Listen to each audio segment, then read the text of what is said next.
The Grand Synod of the Ethelgard did not simply convene. It coalesced, a shimmering assembly of bioluminescent forms and shifting crystalline structures gathered within the spire of resonant light. Here, suspended in the upper atmosphere of the gas giant Xylos, the masters of the Galactic Concordat looked down upon the universe with eyes that had seen star systems born and galaxies collide. Yet in this moment, their attention was fixed upon a singular, crude holographic projection floating in the center of the obsidian chamber. The air hummed with a low, resonant frequency, the sound of thought becoming audible among a species that had long ago transcended the need for guttural vocalizations. High Counselor Xylar, a being of slender elegance whose skin rippled with the violet hues of high-energy plasma, gestured with a manipulator limb that looked more like flowing water than flesh. He adjusted the resolution of the projection, bringing the image of the human endeavor into sharper focus, and a ripple of amusement, almost like the chiming of small bells, cascaded through the gathered delegates. They were watching a recording of what the humans had called the launch of their flagship, an event that the Ethelgard strategists had labeled a catastrophic failure of engineering, a desperate flailing of a primitive species attempting to grasp the fire of the gods only to burn their own hands. To the Ethelgard, whose ships moved through the void on silent ripples of gravitational manipulation, sliding between the folds of space like needles through silk, the human method of propulsion was not merely obsolete, it was offensive, it was violent, it was the frantic thrashing of a drowning animal. Xylar allowed the amusement to settle before he projected his thoughts into the shared psionic lattice of the chamber, his mental voice cool, and dripping with a patronizing pity that had become the default stance of the Concordat toward the species known as Homo sapiens. The projection showed the human vessel, the event horizon, sitting in the orbital dock above Earth, a planet that looked scarred and weary even from this distance. The ship was ugly, a brutalist block of dark metal, scarred with welding seams and exposed piping, lacking the smooth, seamless curves of Ethelgard bioships. It looked less like a starship and more like a chunk of refined asteroid pushed into service by a species that had run out of time. And then the launch sequence began. The recording showed the ignition of the human drives, and the reaction in the chamber was visceral.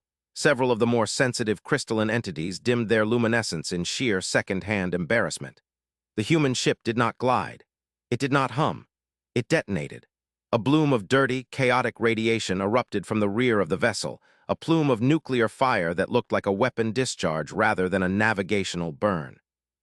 The shockwave was visible even in the vacuum, a distortion of light and gravity that buckled the docking scaffolds nearby, tearing metal like paper. The ship lurched forward, shuddering violently, as if it were fighting the very laws of physics, clawing its way through the fabric of reality with bloodied fingernails. "Observe," Xylar's thought voice resonated, echoing in the minds of the 300 delegates. "They call this propulsion.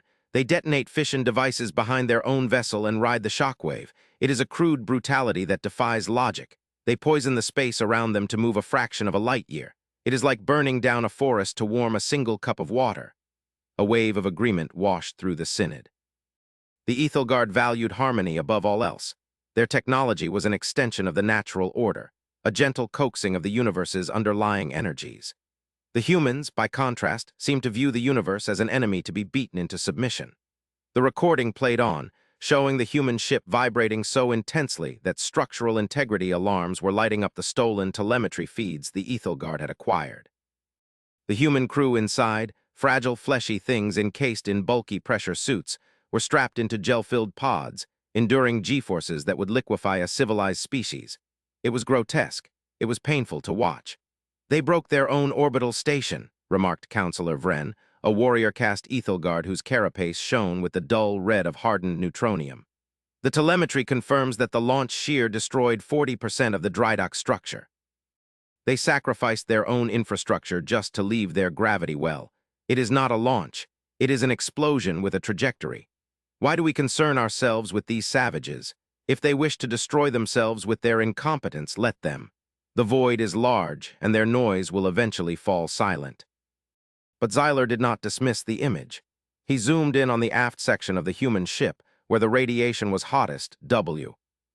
Here the fabric of space seemed to be bruising purple and black from the sheer violence of the human engines. "We concern ourselves, Vren, because they are heading for the abyssal gap, and they are doing so with this." He gestured to the ugly, shuddering ship. They have petitioned for entry into the Concordat, claiming their technology is sufficient to aid in the crisis. We laughed when we received their application. We laughed when we saw their ship designs. But they are persistent.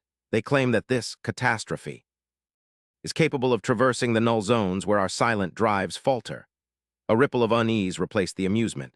The crisis, the encroaching darkness on the galactic rim, the silent disappearing of star systems, was a subject that the Synod preferred to discuss in hushed tones. The Void Weavers, entities of pure entropy, were slowly unmaking the edges of the galaxy.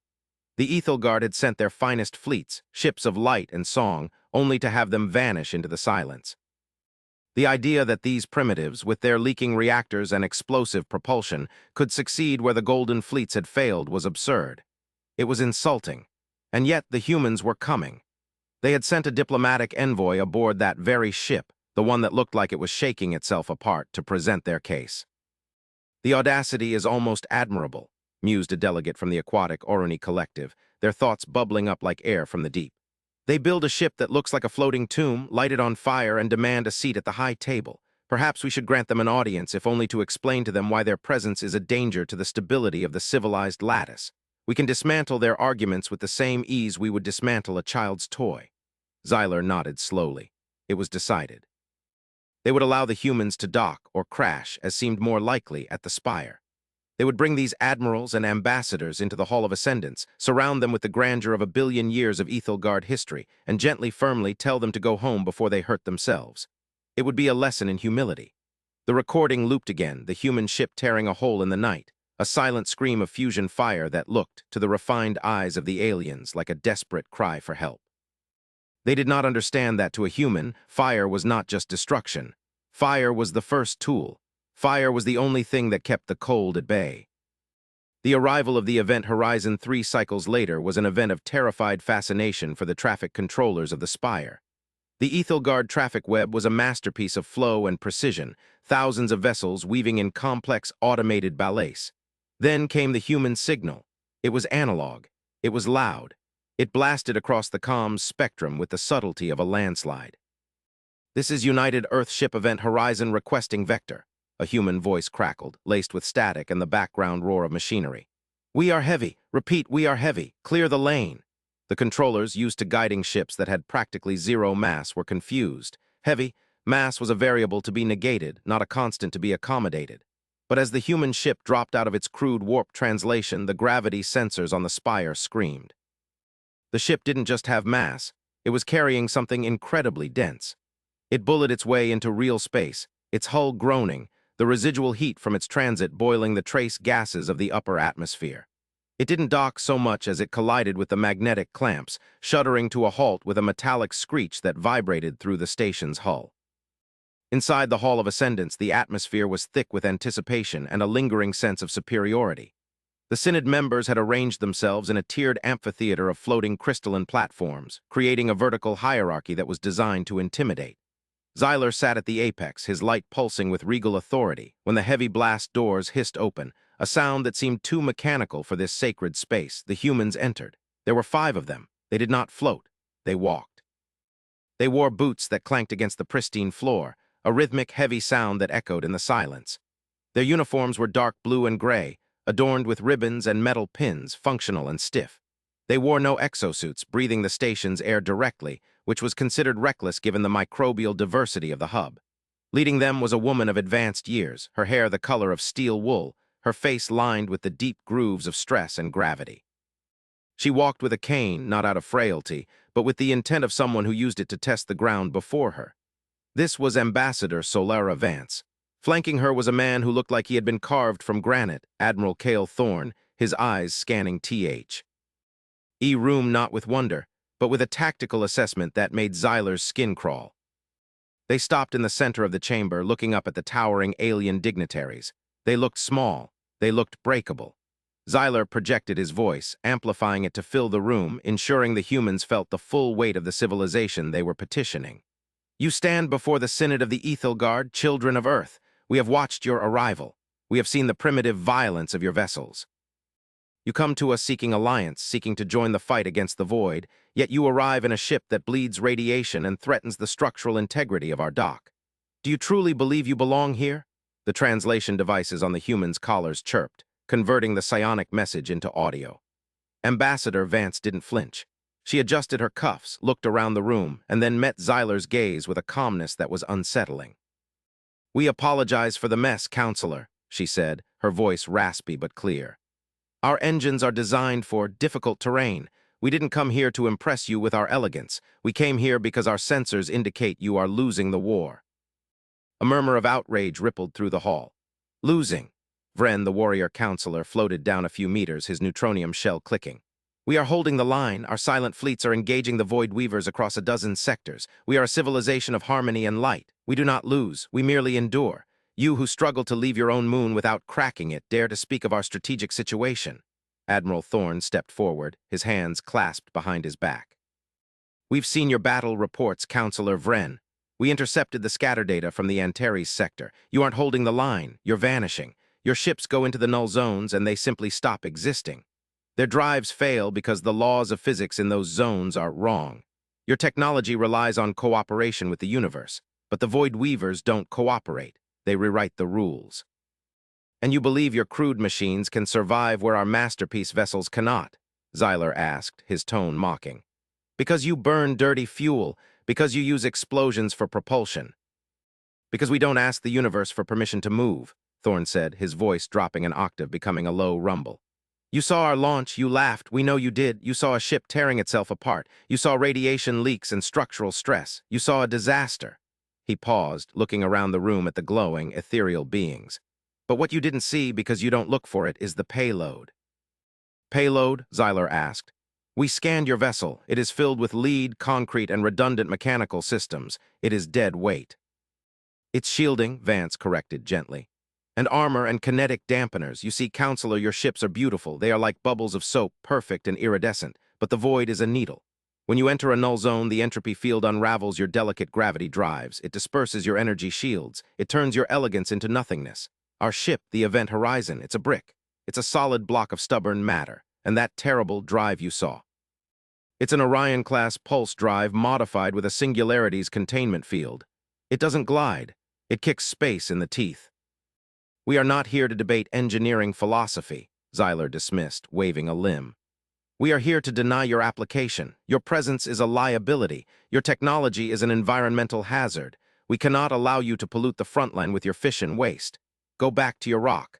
When the void comes for you, we will try to save you if we have resources to spare."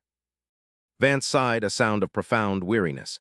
She tapped her cane on the floor. Clack, clack, clack.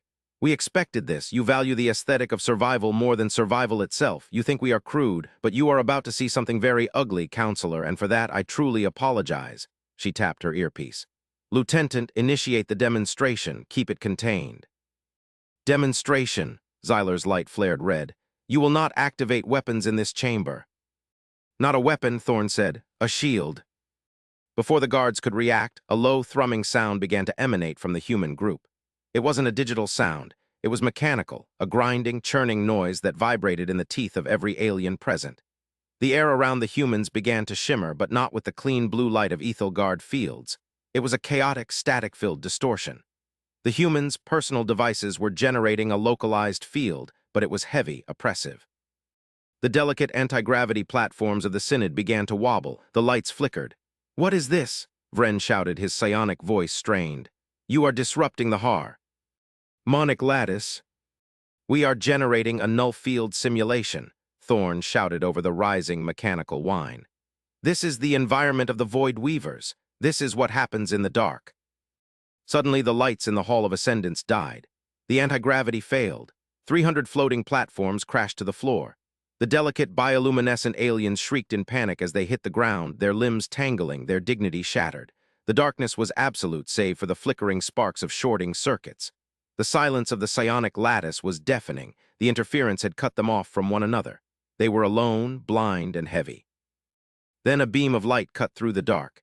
It was a harsh, yellow beam from a flashlight held by Admiral Thorne. It wasn't elegant light. It was burning tungsten. It illuminated the chaos, the mighty Ethelgard groveling on the floor, unable to function without their tech, unable to see, unable to communicate. In the center, the humans stood perfectly still. They were unaffected. Their boots were made for gravity. Their voices worked without psionics. Their tech was analog, shielded, rude, and functional.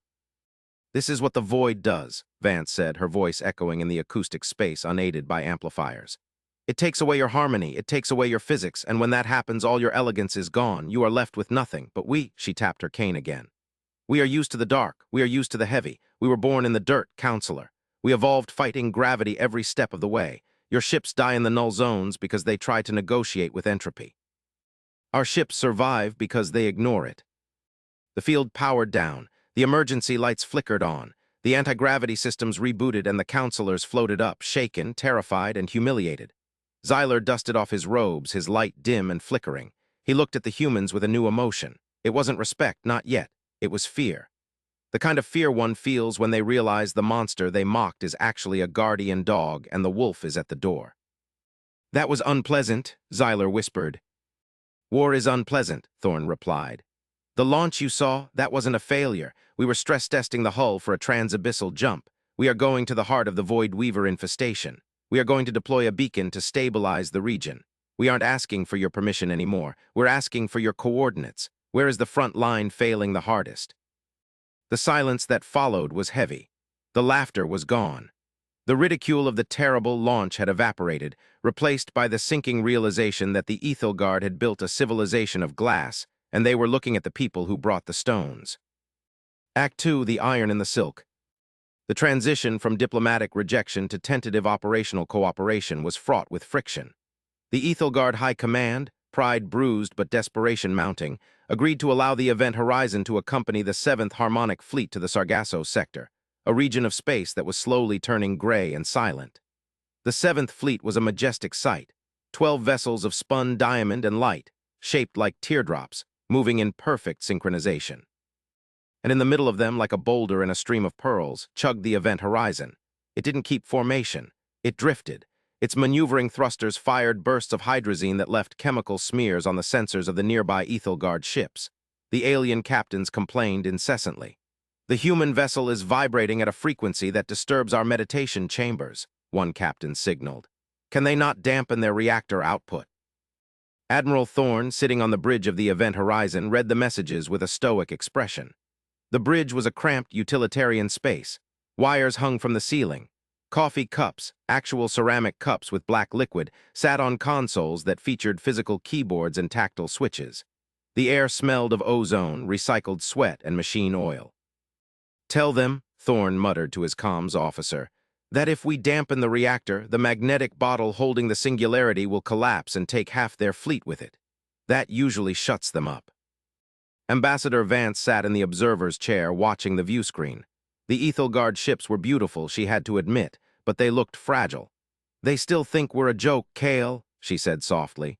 "They're just bringing us along to document our destruction, a cautionary tale for future species." "Let them think that," Thorn grunted. "We're not here to be liked, we're here to be effective." They reached the edge of the null zone 3 days later. The transition was abrupt. One moment, the stars were bright points of light against the velvet of space. The next, the stars seemed to smudge, their light diffusing into a thick gray fog. This was the end.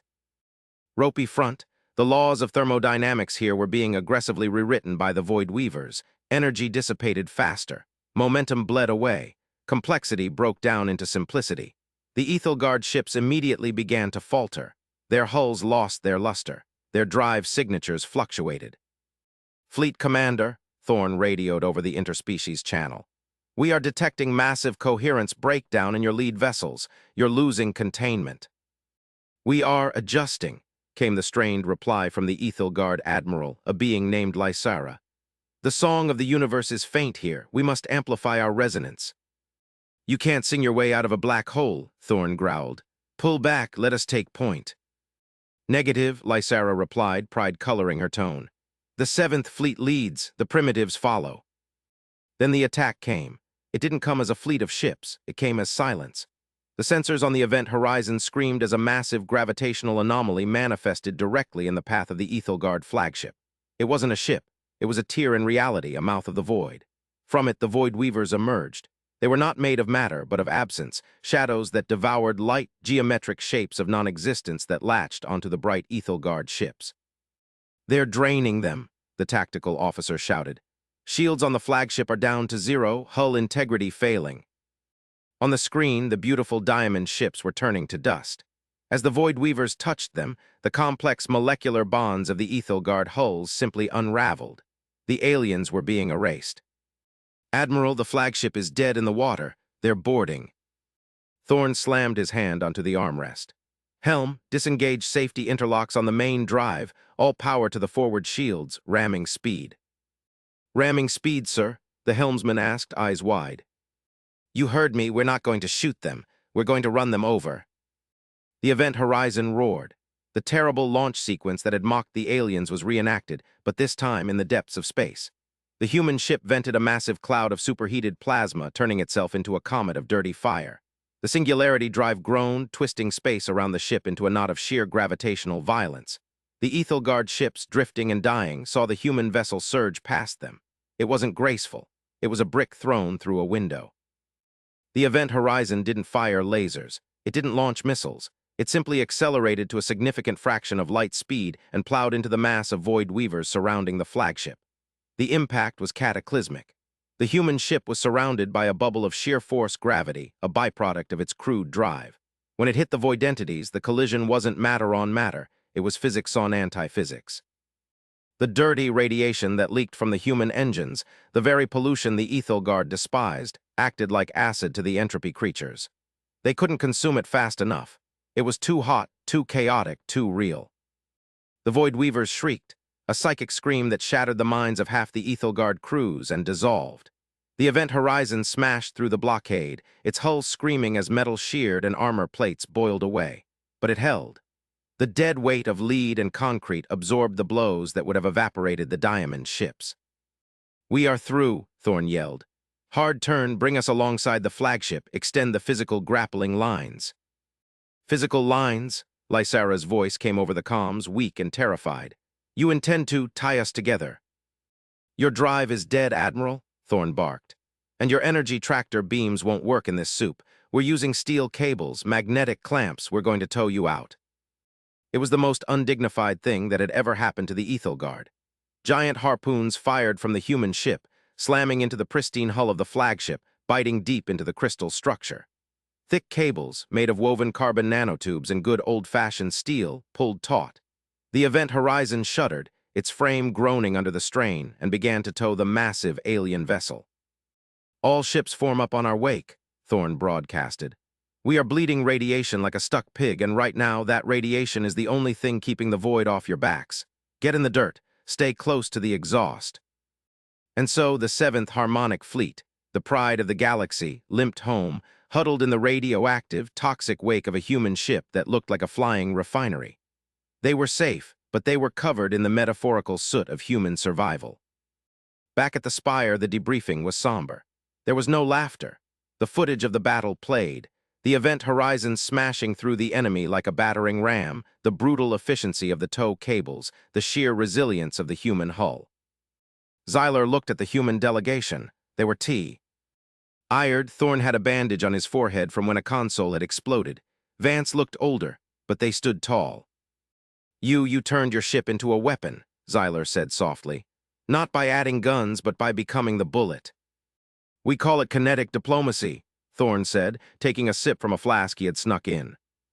"Your drive," Xyler continued, pointing to the schematics. "We analyzed the readings from the battle. The radiation you emit, it is not just waste. It is structured. It is noisy." "Entropy requires silence," Vance explained. "It requires order to unravel. The Void Weavers exploit the quiet. They exploit the perfect math of your systems. We introduced chaos. We introduced noise. Our drive is a scream, Counselor. And the Void can't think when we're screaming." "It is ugly," Xyler admitted. "It is devoid of art." "Survival is the art," Vance countered. "The painting comes later. First, you have to secure the canvas." But the victory was short-lived. The data brought back by the Event Horizon revealed a terrifying truth.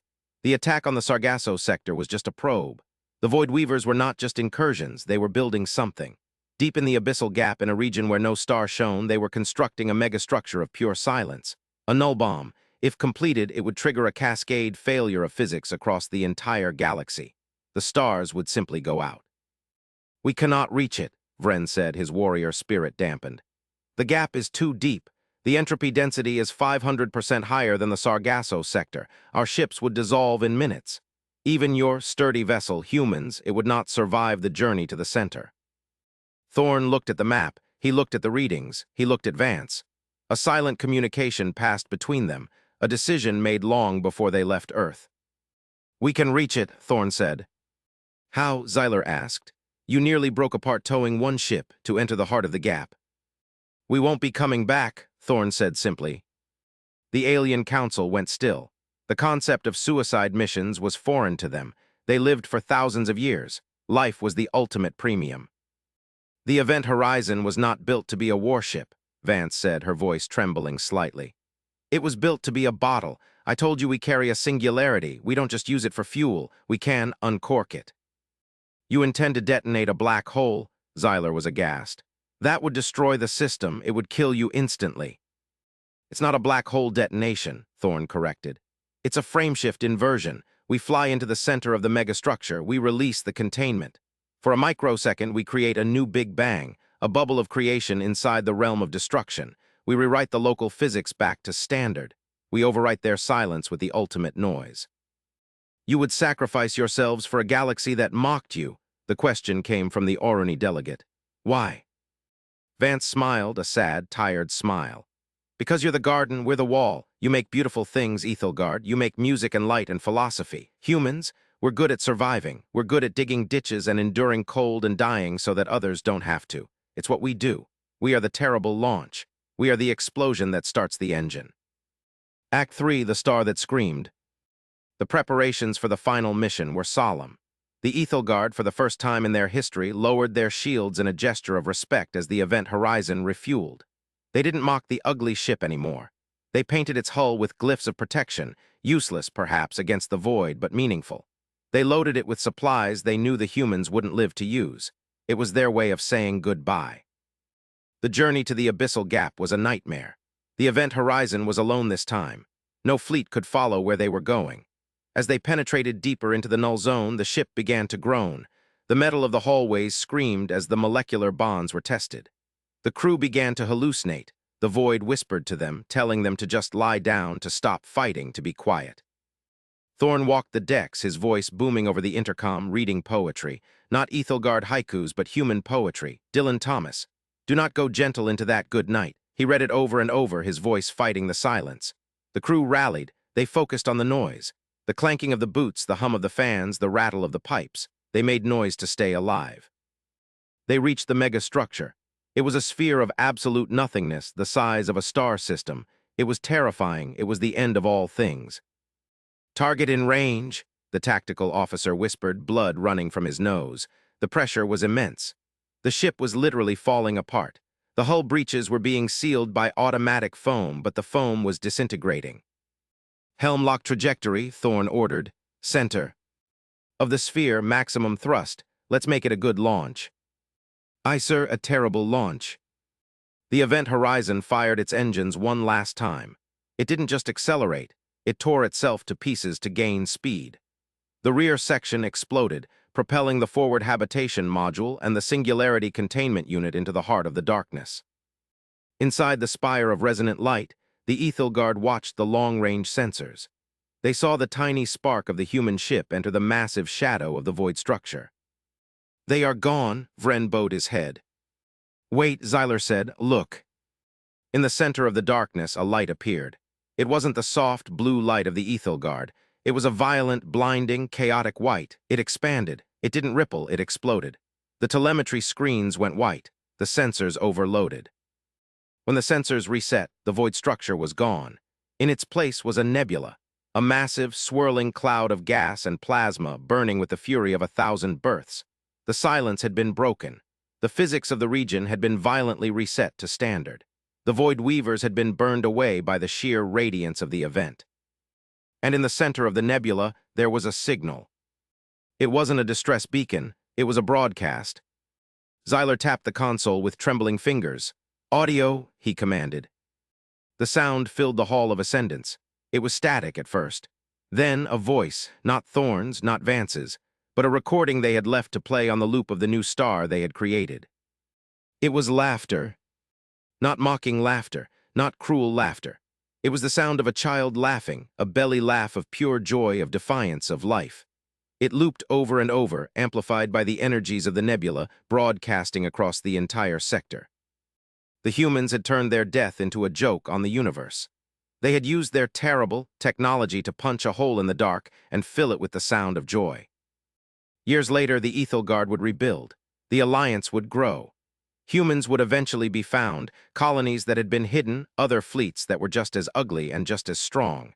But the center of the galaxy was no longer the spire of resonant light. The pilgrimage site for the Concordat was now the Thorn Nebula. The Ethelgard ships would travel there, turn off their silent drives, and listen. They would listen to the radiation crackle. They would listen to the chaotic fusion storms, and they would listen to the laughter. They realized that the humans were right. The universe was a cold, dark room, and sometimes, to make it safe, you didn't need a graceful song. You needed a terrible, loud, beautiful explosion. You needed to break the furniture to feed the fire. Xyler, now ancient and nearing his own transcendence, floated before the memorial of the event horizon. He looked at the new human ambassador, a young man with the same granite jaw as Thorn. "We laughed at your launch," Xyler said softly. "I know," the human replied. "We were wrong," Xyler admitted. "It was not a failure. It was the most beautiful thing we had ever seen." The human smiled. "It was loud, though." "Yes," Xyler agreed, his lights pulsing with a warm, chaotic orange mimicking the nebula. "It was wonderfully, terribly loud." And for the first time in a millennium, the High Counselor of the Ethelgard threw back his head and made a sound he had learned from the archives of Earth. He laughed. It was a rusty, awkward sound, but it pushed back the silence. And in the vast, indifferent dark of the cosmos, that was victory.